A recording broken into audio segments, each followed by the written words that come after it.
pagi. Shalom kepada yang sudah bergabung bersama kami pagi ini. Selamat datang dalam ibadah kita secara online seperti biasa.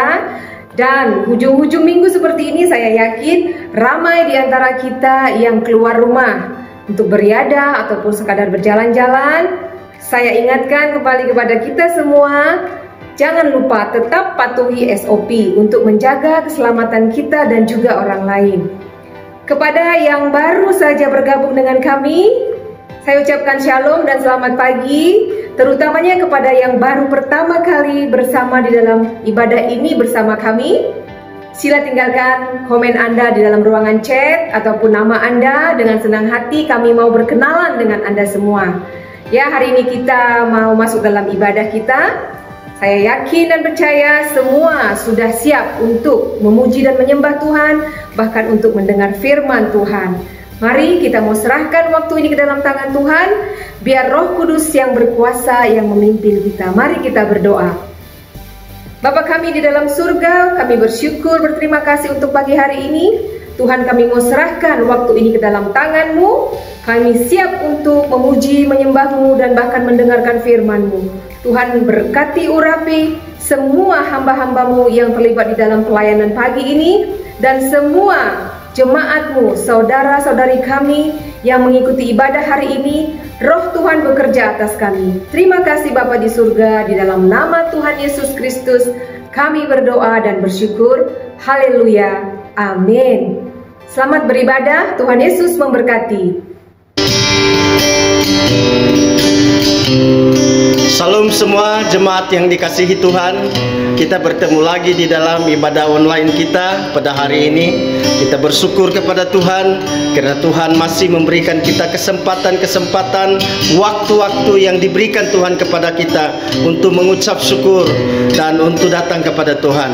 Minggu ini kita masih di dalam minggu misi. Kita bersyukur kepada Tuhan, firman yang minggu yang lalu mengajar kita banyak. Yang pertama, kita diajarkan oleh Tuhan supaya kita berdoa. Yang kedua, kita diajarkan Tuhan supaya memberi. Dan yang ketiga, kita diajarkan oleh Tuhan supaya pergi memberitakan Injil. Kita mungkin tidak dapat memberitakan Injil oleh kerana mungkin kita kekurangan, tetapi kita boleh berdoa, kita boleh memberi. Dan saudara-saudaraku yang dikasihi Tuhan, memberilah kepada Tuhan, berdoalah kepada Tuhan, dan jika perlu, pergilah memberitakan Injil. Terima kasih Tuhan. Mari kita bawa hidup kita di hadapan Tuhan. Kita mau sujud di hadapan altarnya Tuhan, membawa hidup kita, karena kita sudah mau menerima anugerah Tuhan. Kita sudah diampuni dan kita sudah dibebaskan. Oleh itu, mari saudara, kita mau memperbaharui hidup kita, karena saat kita datang di altar Tuhan, sesuatu akan terjadi. Haleluya, haleluya. Sujud di altarnya, ku bawa hidupku, ku terima anugerahnya, diampuniku dan bebaskan. Ku katakan dia ubah hidupku, dia ubah hidupku, barui hatiku, sesuatu terjadi saat datang di altarnya. Mari saudara, kita bangkit berdiri. Kita mau sujud di altar Tuhan. Katakan, ku bawa hidupku di altar Tuhan. Haleluya. Sujud di altarnya, ku bawa hidupku, ku terima anugerahnya, dia ampuniku dan bebaskanku. Dia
Tuhan.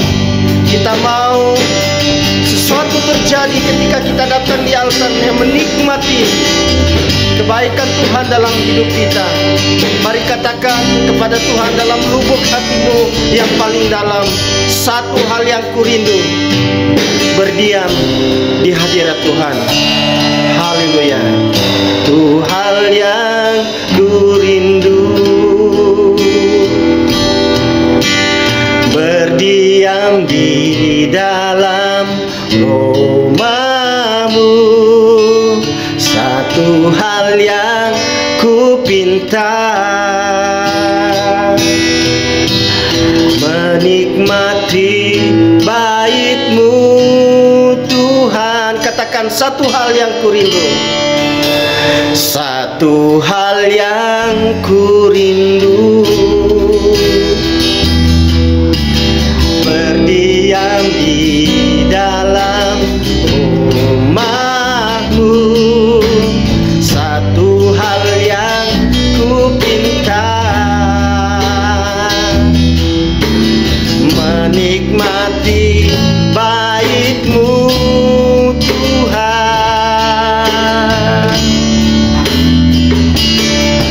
Lebih baik satu hari di pelantaran-Mu daripada 1000 hari di tempat lain.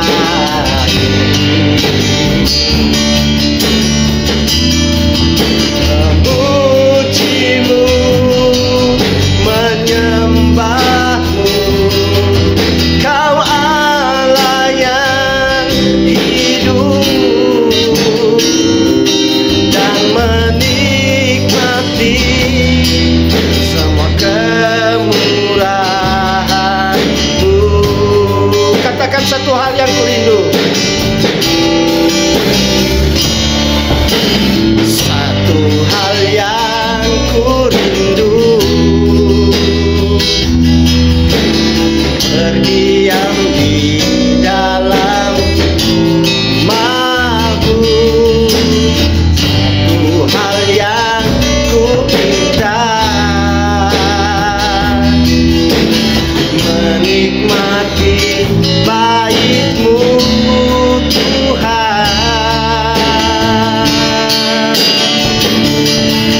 Lebih baik satu hari di pelantaran-Mu daripada 1000 hari di tempat lain.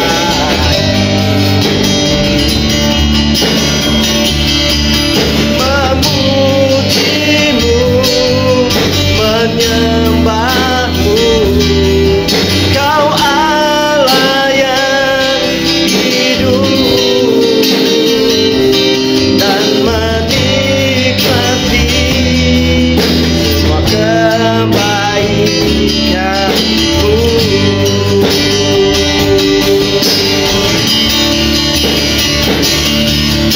Lebih baik satu hari di pelantaran-Mu daripada 1000 hari di tempat lain.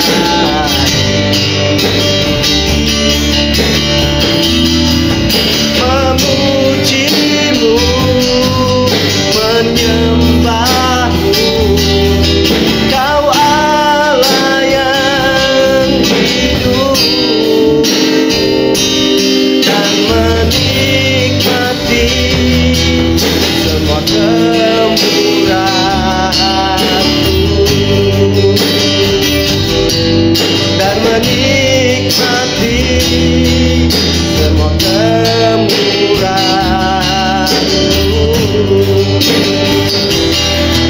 dan menikmati semua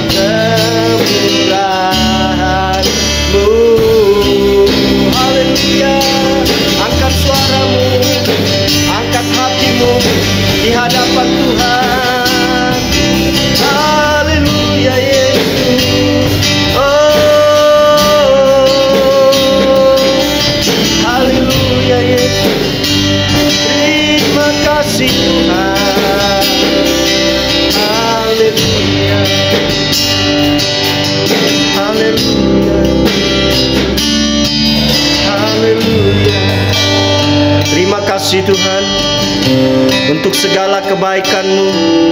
Kami dapat berdiam di hadirat Tuhan karena kemurahan Tuhan. Terima kasih Tuhan. Lebih baik kami satu hari di pelantaran-Nya Tuhan daripada 1000 tahun, 1000 hari di tempat lain. Karena itu Tuhan, kami mau datang kepadamu pada saat ini. Kami mau membuka selebar-lebar, seluas-luas hati kami, agar kami dapat menikmati semua kebaikan Tuhan di dalam hidup kami. Haleluya, haleluya, terpujilah Engkau Tuhan, karena Engkaulah Allah yang layak menerima hormat, pujian dan kemuliaan sekarang sampai selama-lamanya. Amin. Haleluya, haleluya. Berikan kemuliaan hanya bagi Yesus Kristus, karena Dialah Allah yang layak menerima hormat, pujian dan kemuliaan sekarang sampai selama-lamanya. Amin. Mari kita semua berdiri, kita mau menyanyikan kita lebih dari pemenang, karena Tuhan sudah menebus kita. Iblis, kuasa kegelapan sudah dikalahkan oleh kuasa darah Yesus. Karena itu kealahan di pihak kita. Siapa yang dapat melawan kita? Katakan kita lebih dari pemenang. Haleluya.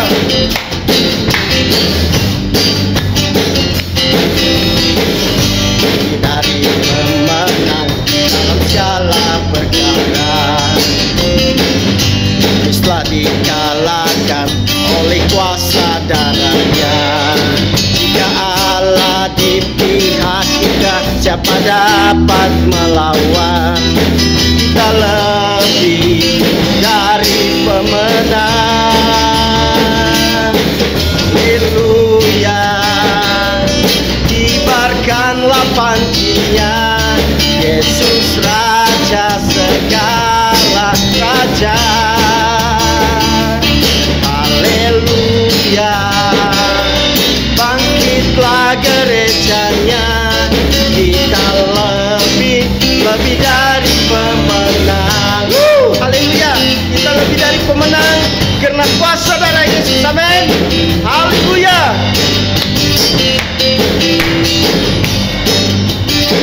Katakan kita lebih dari pemenang. Kita lebih menang dalam segala perkara, telah dikalahkan oleh kuasa darah-Nya. Jika Allah di pihak kita, siapa dapat melawan? Kita lebih dari pemenang. Haleluya, haleluya.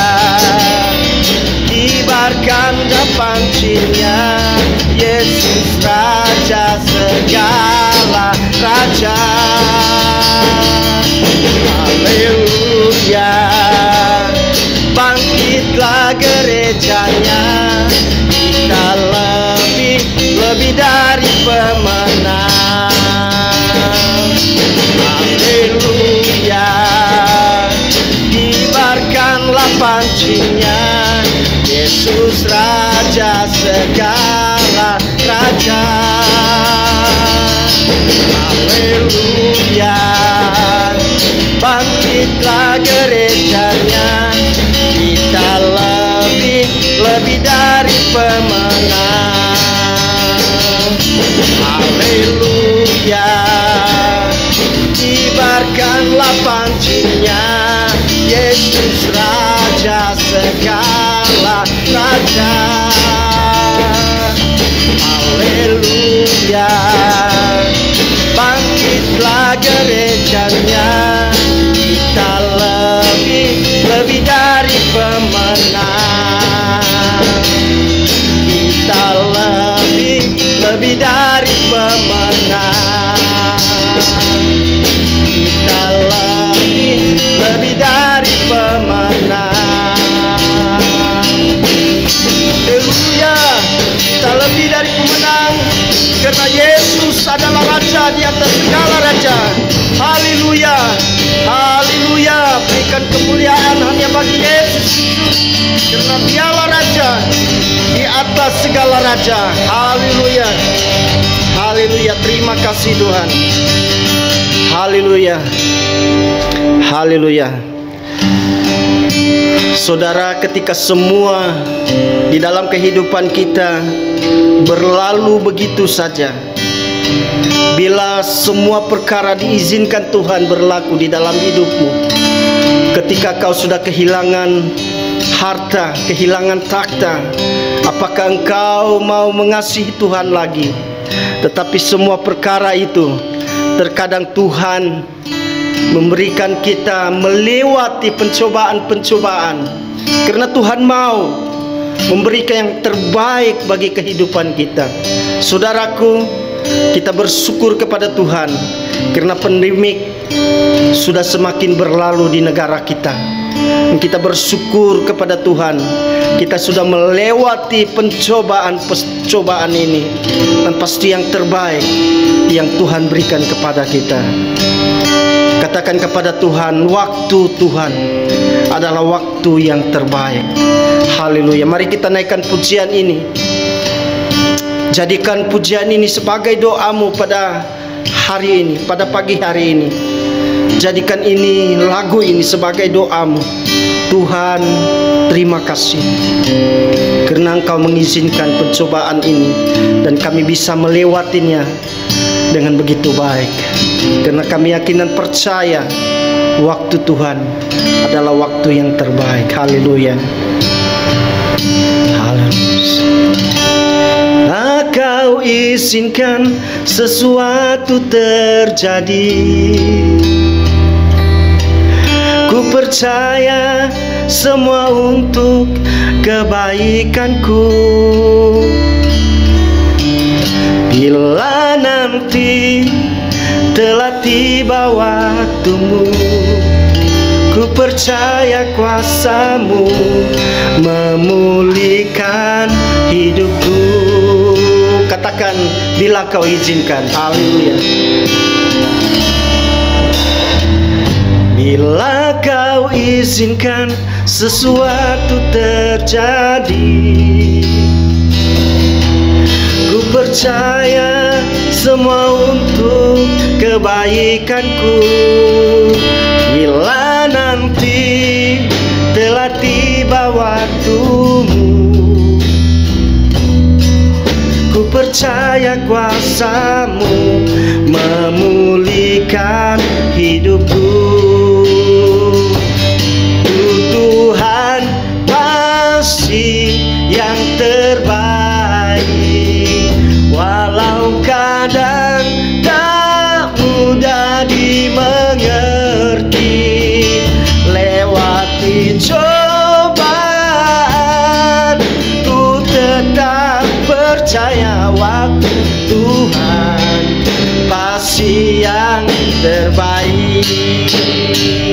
Waktu Tuhan pasti yang terbaik, walau kadang tak mudah dimengerti. Lewati cobaan, ku tetap percaya waktu Tuhan pasti yang terbaik. Haleluya Yesus, haleluya Yesus, puji nama-Mu. Haleluya.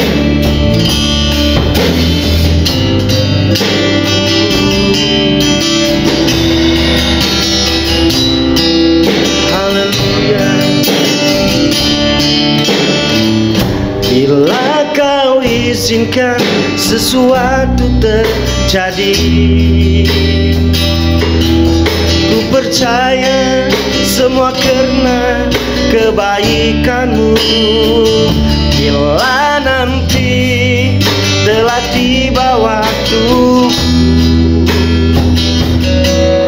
ku percaya kuasa-Mu memulihkan hidupku. Tuhan pasti yang terbaik, walau kadang tak mudah dimengerti. Lewati cobaan, ku tetap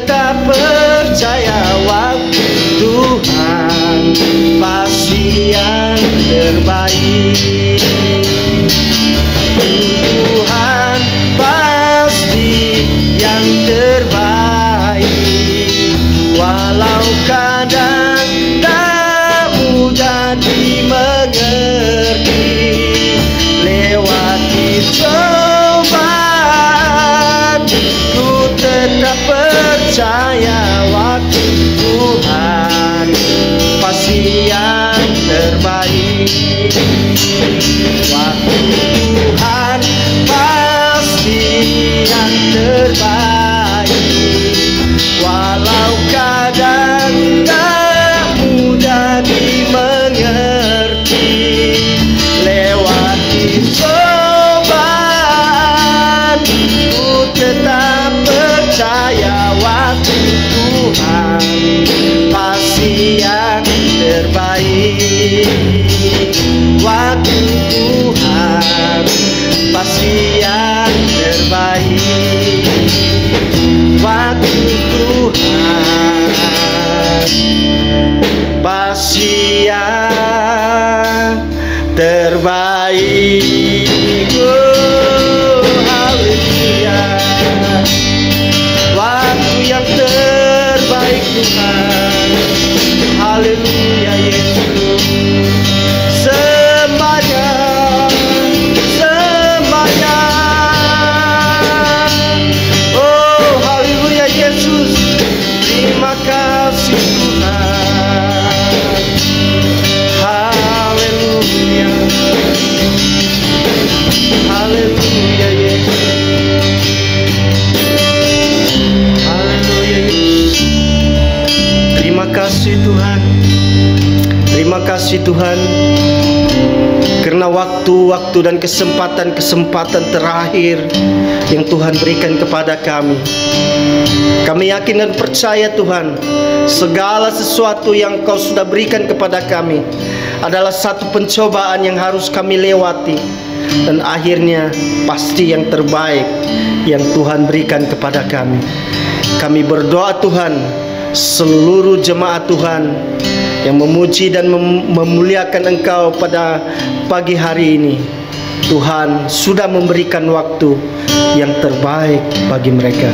Terima kasih Tuhan, puji nama Engkau, karena Engkau Allah yang layak menerima pujian, hormat, kemuliaan sekarang sampai selama-lamanya. Amin. Haleluya. Berikan kemuliaan kepada Tuhan Yesus Kristus. Puji Tuhan. Haleluya.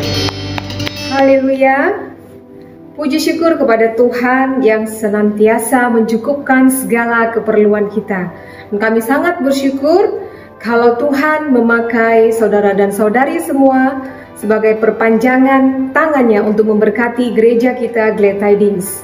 Oleh karena pemberian saudara dan saudari, gereja kita dimungkinkan untuk melakukan program-programnya, terutamanya program misi ke luar negara, bahkan juga di dalam negara Malaysia sendiri. Dan bulan ini Oktober, dan khususnya hari ini adalah hari terakhir kita akan memberikan janji iman kita untuk memberi bagi misi. Mari saudara, kita tuliskan seperti yang sudah dijelaskan pada minggu yang lalu. Tuliskan nama Anda, tapi itu adalah pilihan Anda. Jika tidak mau menuliskan nama juga tidak apa-apa. Dan tuliskan jumlah yang Anda ingin berikan untuk misi. Ya, kita berdoa kepada Tuhan. Tuhan akan cukupkan semua biaya-biaya yang sudah kita janjikan akan kita berikan untuk misi. Pada waktunya kita percaya Tuhan akan siapkan, Tuhan akan sediakan. Jadi tolong tuliskan jumlah pemberian Anda, dan boleh diberikan secara bulanan ataupun setiap bulan, dan juga satu kali untuk 1 tahun. Karena kita akan memberikan pemberian ini, janji iman kita untuk misi ini selama 1 tahun, yaitu dari mulai bulan ini Oktober 2021 sehingga September 2022. Mari kita serahkan kepada Tuhan semua persembahan kita dan juga janji iman kita. Biar Tuhan yang mencukupkan, Tuhan yang siapkan. Mari kita berdoa. Bapa di surga, Bapa yang menjadi sumber segalanya bagi kami, yang selalu mencukupkan segala keperluan kami, dan kami tidak pernah kekurangan. Engkau yang sudah memakai kami selama ini, saudara dan saudari kami, jemaat-Mu, untuk memberkati gereja-Mu. Tuhan, kami bersyukur untuk peluang kalau Engkau memberikan kami kesempatan untuk memberi bagi gereja-Mu. Bapa di surga, hari ini kami membuat janji iman kami untuk memberi bagi misi. Tuhan, kami percaya Tuhan akan menyediakan jumlah yang kami janjikan untuk gereja-Mu. Tuhan Yesus, kami serahkan ini semua ke dalam tangan-Mu, dan seluruh persembahan kami, baik itu persembahan perpuluhan, untuk misi, untuk persembahan kasih dan lain sebagainya, Tuhan, kami serahkan semuanya di dalam tangan kasih-Mu, di hadapan-Mu. Biarlah semua itu digunakan dengan hikmat dan bijaksana dari surga untuk kepentingan gereja-Mu, untuk meninggikan dan memuliakan nama Tuhan. Di dalam nama Tuhan Yesus Kristus kami berdoa dan kami serahkan seluruh persembahan kami. Haleluya. Amin. Terima kasih kepada saudara-saudari yang sudah memberkati dan yang akan memberkati. Shalom kepada anda semua. Saya doakan anda dan sekeluarga sentiasa sihat selalu. Kita semua bahagia jumpa lagi di Ahad yang indah ini. Bulan Oktober ini adalah bulan bertema mission. Saya percaya kita semua telah mendapat banyak kesedaran tentang mission yang giat dijalankan oleh jemaah gereja Glad Tidings Petaling Jaya. Lebih-lebih lagi sepanjang masa pandemik ini. Saya ucapkan selamat bermission untuk Tuhan kepada anda semua ya. Sebelum saya memulakan perkongsian saya pada pagi ini, inginkan saya baca petikan firman Allah dari Matius 5 ayat 1 hingga 12. Ia berbunyi begini. Waktu Yesus melihat banyak orang, dia naik ke atas bukit. Sesudah dia duduk, pengikut-pengikutnya datang kepadanya. Lalu dia mulai mengajar mereka. Berbahagialah orang yang merasa tidak berdaya dan hanya bergantung kepada Tuhan sahaja. Mereka adalah anggota umat Tuhan. Berbahagialah orang yang bersedih hati. Tuhan akan menghiburkan mereka. Berbahagialah orang yang rendah hati. Tuhan akan memenuhi janjinya kepada mereka. Berbahagialah orang yang rindu melakukan kehendak Tuhan. Tuhan akan memuaskan mereka. Berbahagialah orang yang mengasihi orang lain. Tuhan akan mengasihi mereka juga. Berbahagialah orang yang murni hatinya. Mereka akan mengenali Tuhan. Berbahagialah orang yang membawa damai di antara manusia. Tuhan akan mengaku mereka sebagai anaknya. Berbahagialah orang yang menderita penganiayaan kerana melakukan kehendak Tuhan. Mereka adalah anggota umat Tuhan.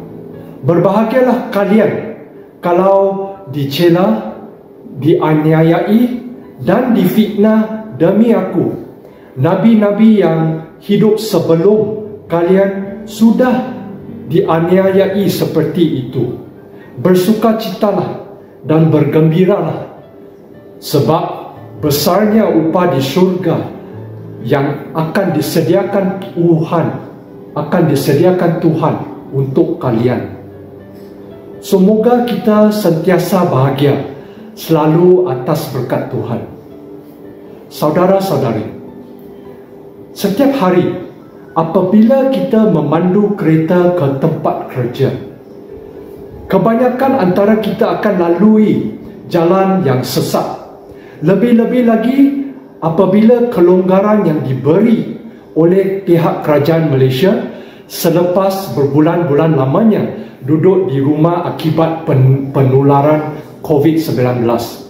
Jalan raya sekarang menjadi sesak seperti sedia kala. Pernahkah anda semua sambil memandu kereta di jalan yang sesak membuat perbandingan antara lorong yang manakah masih boleh berjalan? Anda sentiasa mencari lorong yang longgar dan terus memandu ke lorong tersebut supaya anda sampai ke destinasi dengan masa yang terdekat. Tanpa kita sedari, secara umumnya kita membuat perbandingan dan menakul antara lorong-lorong yang longgar di jalan yang sesak yang kita boleh pandu. Apabila kita berjaya pergi ke lorong yang longgar tersebut, tiba-tiba lorong tersebut sesak dan lorong yang kita tinggalkan itu pula tidak sesak.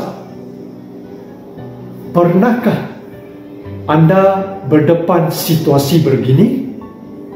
Seperti dalam kehidupan kita, saudara-saudari, kita sentiasa membuat perbandingan antara kita dengan orang lain.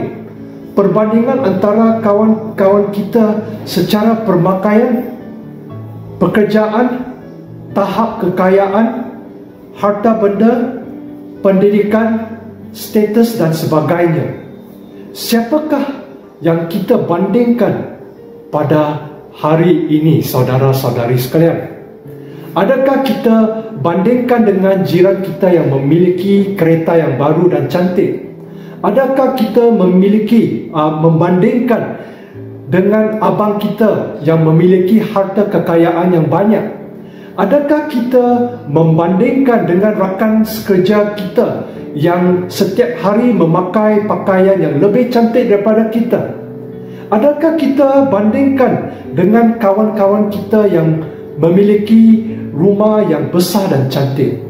Adakah kita bandingkan dengan anak kita, adik kita yang mempunyai handphone yang lebih baru, canggih dan mahal daripada kita?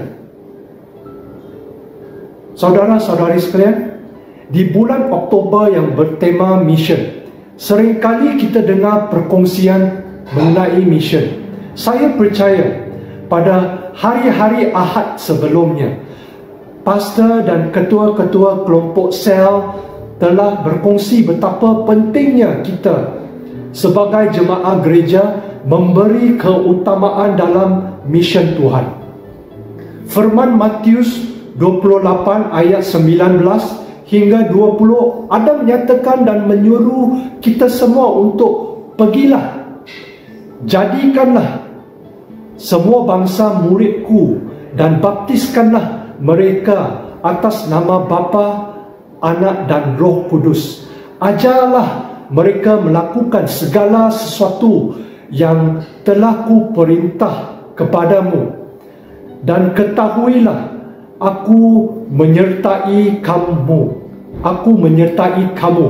sentiasa sampai ke akhir zaman. Apabila kita semua berkongsi antara satu sama lain berkenaan dengan mission Tuhan pada bulan ini, adakah kita semua sedar apakah perkara dalam hidup kita yang menjadi penghalang untuk kita semua untuk mengejar misi Tuhan? Apakah penghalang untuk kita semua mengejar kehendak Tuhan dalam kehidupan kita? Hari ini saya ingin kongsikan satu penghalang utama dalam kehidupan kita yang membolehkan kita lalai mengejar misi Tuhan. Di sini saya ingin tujukan anda firman Tuhan dari 1 Samuel 18 ayat 5 hingga 9. Ia menyatakan dan ia berbunyi begini, ya. Daud melaksanakan dengan baik segala tugas yang diberikan Raja Saul kepadanya. Sebab itu ia diangkat oleh Raja Saul menjadi perwira dengan dalam tenteranya, dan Daud disukai oleh semua prajurit serta oleh para hamba Saul.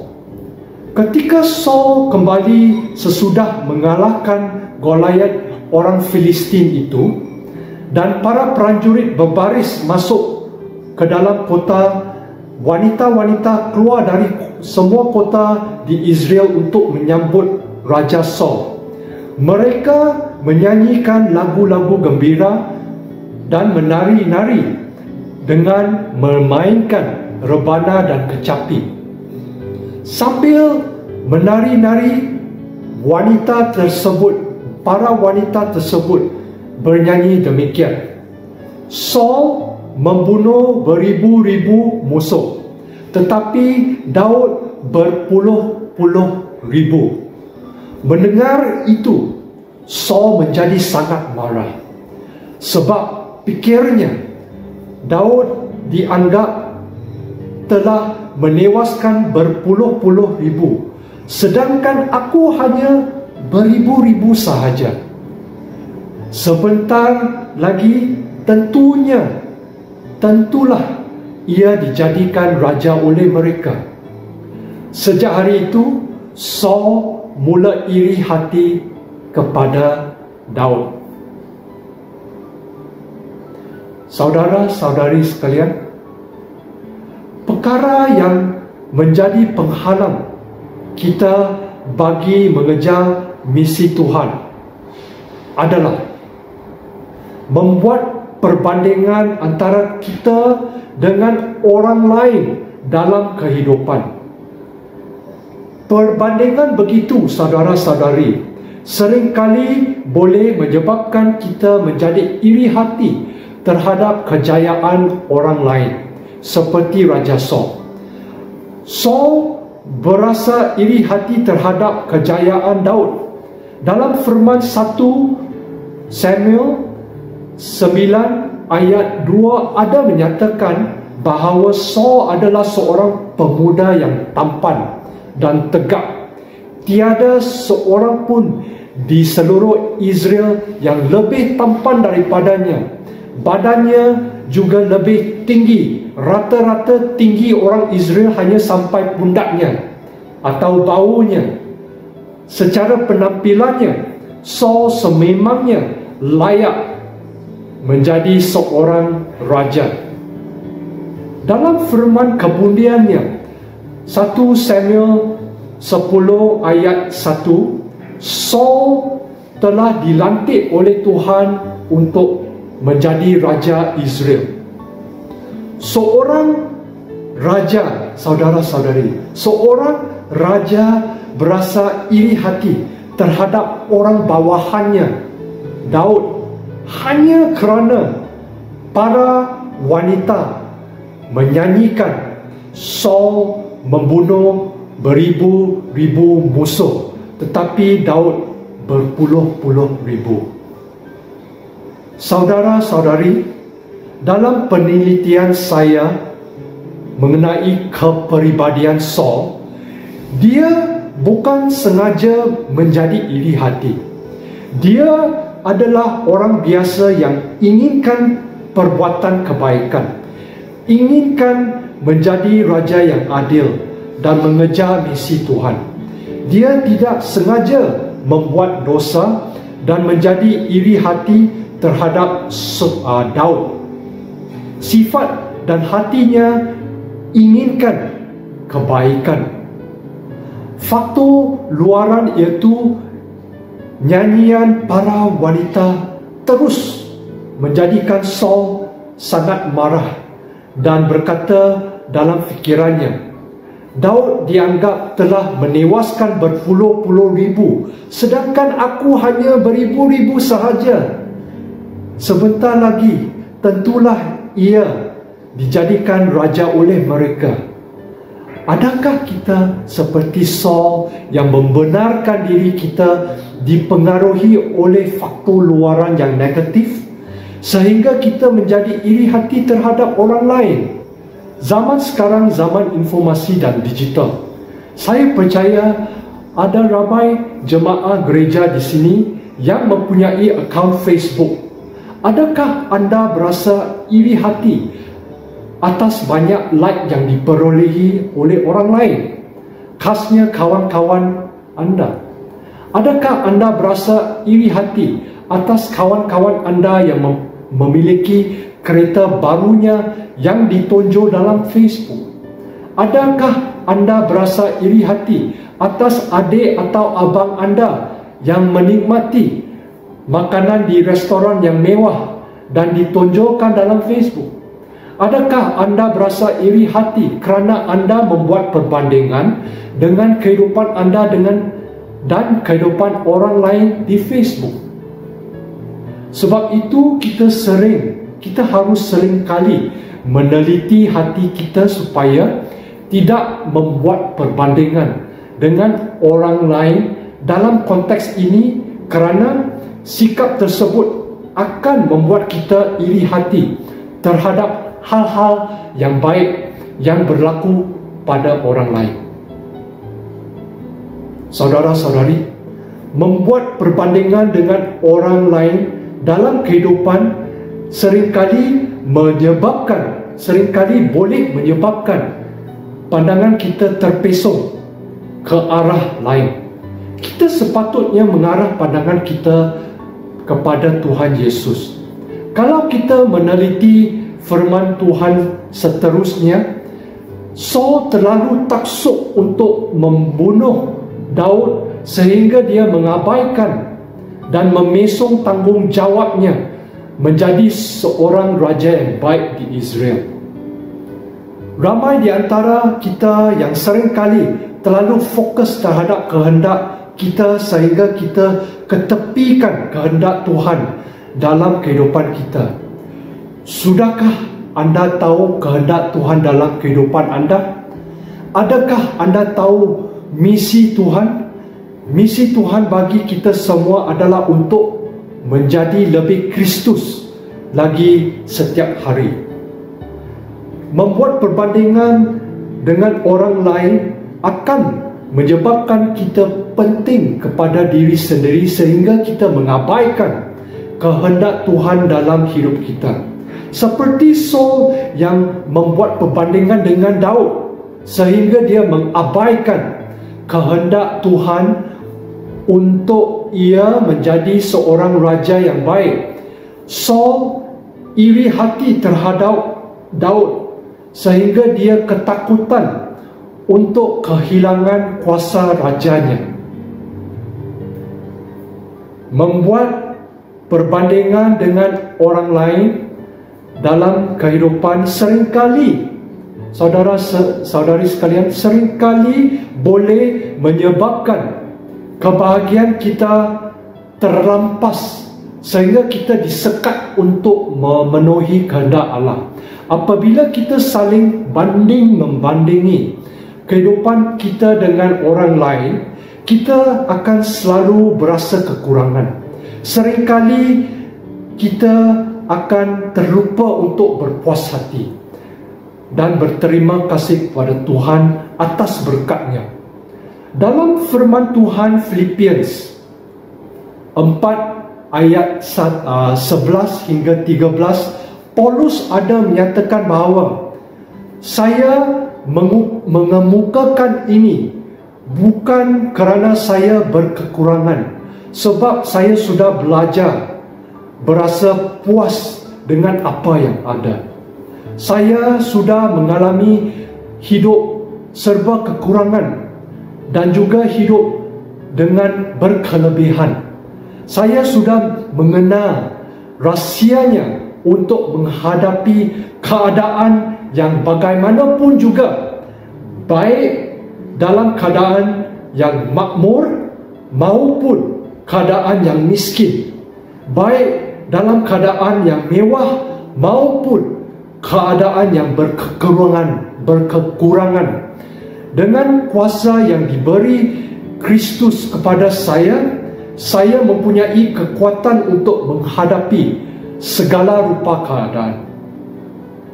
Saul telah mempertaruhkan kebahagiaannya dengan ketaksupan untuk membunuh Daud, sehingga semata-mata dia mendengar para wanita menyanyikan Saul membunuh beribu-ribu musuh, tetapi Daud berpuluh-puluh ribu.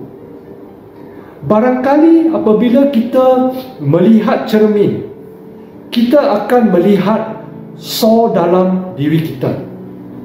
Untuk mengejar misi Tuhan, Kita perlu mengatasi so dalam jiwa kita. Perlukah kita membuat perbandingan antara hidup kita dengan orang lain?